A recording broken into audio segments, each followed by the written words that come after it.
tell you what, YouTube, it has been one of those days.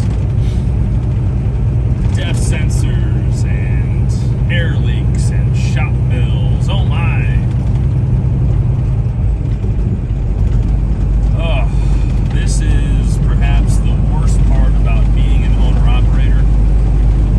The bills are yours, along with any profits, fame and glory associated there too, along with the trials and tribulations required to attain said fame, glory, and profits. So here's the latest story of mechanical woe with this truck. The air leaks have been chasing those gremlins for a while. I knew I had at least one, didn't know where. Thankfully, after we had our first real deep freeze yesterday, or was it the day before? No, it was yesterday. I'm sorry, it was yesterday. Overnight from Tuesday to Wednesday, had that deep freeze. Not really a deep freeze, but it got mighty chilly. We got down about 15 degrees overnight. That was less than fun, but I survived. We're all good. Anyway, after that, one of my air leaks presented itself very audibly, so I made it a point to get that into a shop fast as I could, which ended up taking all day because I needed to get my first load off the trailer and then get my next load on the trailer. But on the way to get the air leak dealt with, because it wasn't so severe that I had to worry about a sudden loss of air pressure that would disable me. On the way to get that sorted out, check engine light comes on,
and then they said, okay, we got you in the system. We won't be able to get to you until tomorrow morning. I'm like, okay, that's fine. Because the TA was right next door, basically. And I said, I've got to go get an air leak taken care of anyway, so I'll just be parking over there, and then I'll come back in the morning, we'll get it in, we'll get it going. Okay, sounds great. So get one air leak taken care of, the one that's audible. The technician there found another air leak and got that one sorted out as well. They were both on the fittings coming off of the main air tank. So those are in place, which is good news. So that's something. But then he's doing his due diligence and also demonstrating to me why I'm coming more and more to rely on TA Petro shop locations for all of my truck service, because overall the technicians there for anything beyond tires and oil, they seem to just be a cut above most other techs. Now, not every tech is created equal, we all know this, but for the stuff I need to get done, I'm finding that TA Petro is able to get the job done, and my truck tends to be leaving their shop locations in better condition than it entered, which is the goal whenever you're going in for any kind of work. So there we go on that count. And then he's just doing more checks. He's looking for other air leaks, and he finds two more in the rear and then one more on the engine. He's like, okay, this one on the engine I can't do anything about because this part is proprietary to PACCAR, so I can't even touch it. It's the specialty fitting. You got to deal with that one. Okay, fine.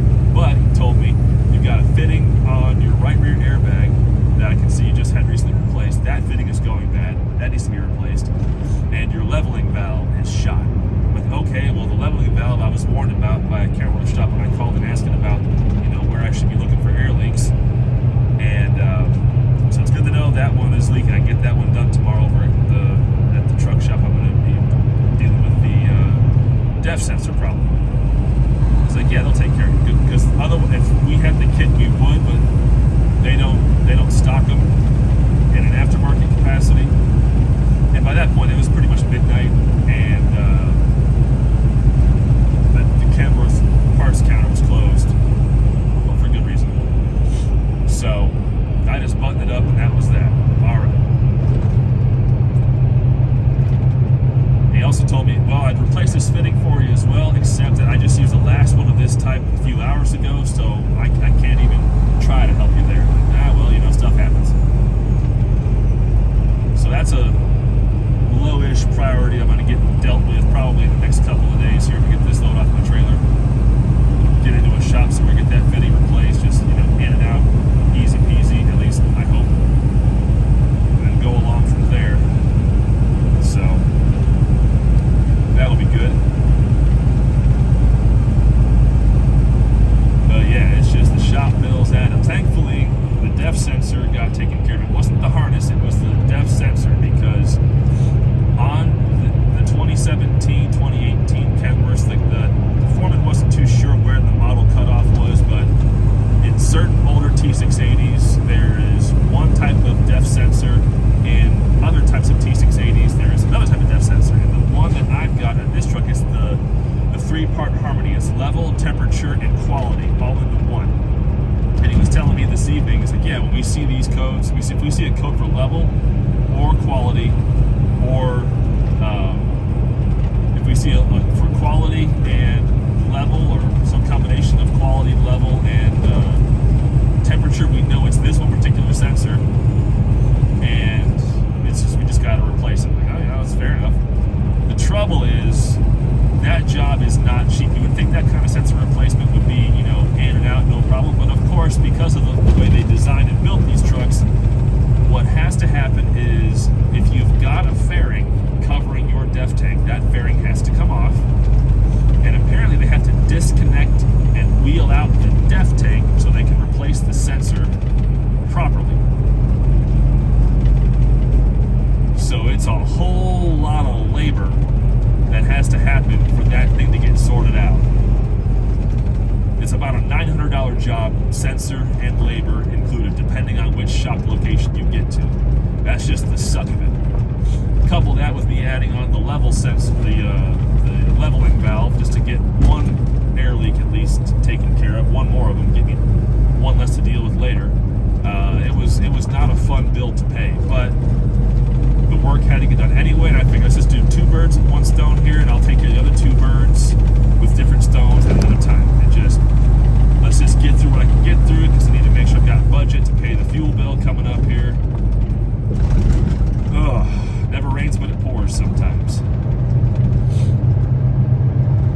I tell you what though, folks, I'll be honest, when the DEF quality warning came on and the truck was starting to tell me it was about to derate itself, I got real discouraged for a while there as I was rolling down the road. Because last year about this time I had all manner of problems with my main wiring harness. I had a short that almost killed me. I had both my knock sensors need to get replaced. I was broke down in Montana for 6 days waiting my turn to get my catalyst knock sensor replaced. Just one thing after another just kept hitting me this time last year. So I was flashing back to how brutal last year was this time. And while in the process of being thankful that it wasn't as bad as it could have been expense-wise, it still was super not fun, and it had a minor crisis of faith there. But it actually was kind of helpful for me to just get that out of my system, because once I finished throwing myself a pity party, then I could turn my mind to dealing with the situation, working the problem, figuring out what I could do, what my steps could be, how to get this process going, how to get the problem solved, how to keep things moving. So you just get a checklist together, and you just go right down the checklist. So the first thing I did after I got myself sorted out, I called into the broker and I said, hey, here's the problem. This is going to probably cost us 24 hours delay on this load, but if I don't stop, the truck's going to stop. So this has got to happen. Okay, fair enough. We'll get the notes in the system and then just call us when you got an update. Okay.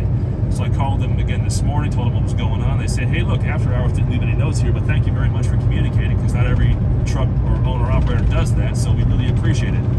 It's very helpful to us. Like, okay, great. I'm glad we're on the same page. This is good news. And they said, yeah, we should be okay. Because you're communicating and you're giving us ample warning that you're going to be delayed, and we can let the customer know, there should not be any issues, and if they do try to start up a ruckus, we're going to push back on it because you're communicating, which is also why it's important for us as truckers, especially owner-operators, that if we're having problems, we got to get that up the chain real quick, so that the folks who are waiting on our freight that we got in our trailers, they know what's going down with what they purchased, because that's money that they spent that you got to get from A to B, lickety-split, right? So, it's important to keep the chain of information intact and keep things flowing to the best of your ability. So I gave them a couple updates over the course of the day, and they're working with the customer, last I heard, in order to schedule my next delivery for Friday. I'll probably call the broker in the morning and just update them and let them know what's going on. I'll probably also call the receiver as well, update them, give them my information, say, hey, this is what happened. This is my expected ETA. Are you guys going to just work me in, or appointment time? Like, how can we work together to get this issue resolved, get you your freight delivered in a timely fashion, and not screw up your process too much, any more than it already is, because I'm going to be late because of this breakdown. Because even though some brokers prefer to have all communication on their side, every now and again, you've got too many hands in the pot with brokers, because you got one person handing off to another person and something else going on with this and that and the other. And I find occasionally it's just good to call the receiver and say, look, I've got your freight. I'm the one in the driver's seat with the wheel in my hands.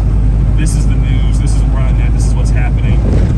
Let's work on making sure that I get your freight to you in a fashion that's going to be in line with what you need to happen, so that we're all taking care of, everyone's happy, the usual process. So fun times for everyone.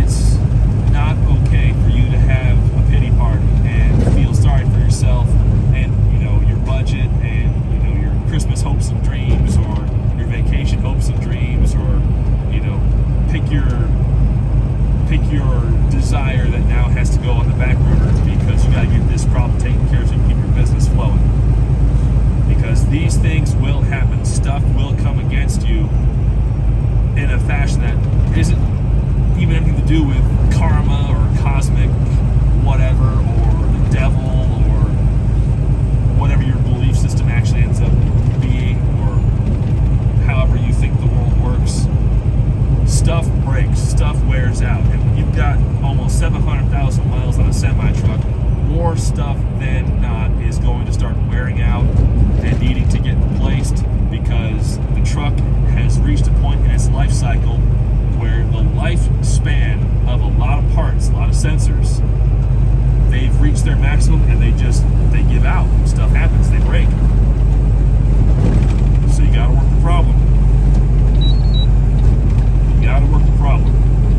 But it's okay to feel sorry for yourself first, get it out of your system, because then you can clear your mind and then go into battle. Worked for me. I hope it works for you. That being said, YouTube, thank you so much for watching, and I will see you down the road.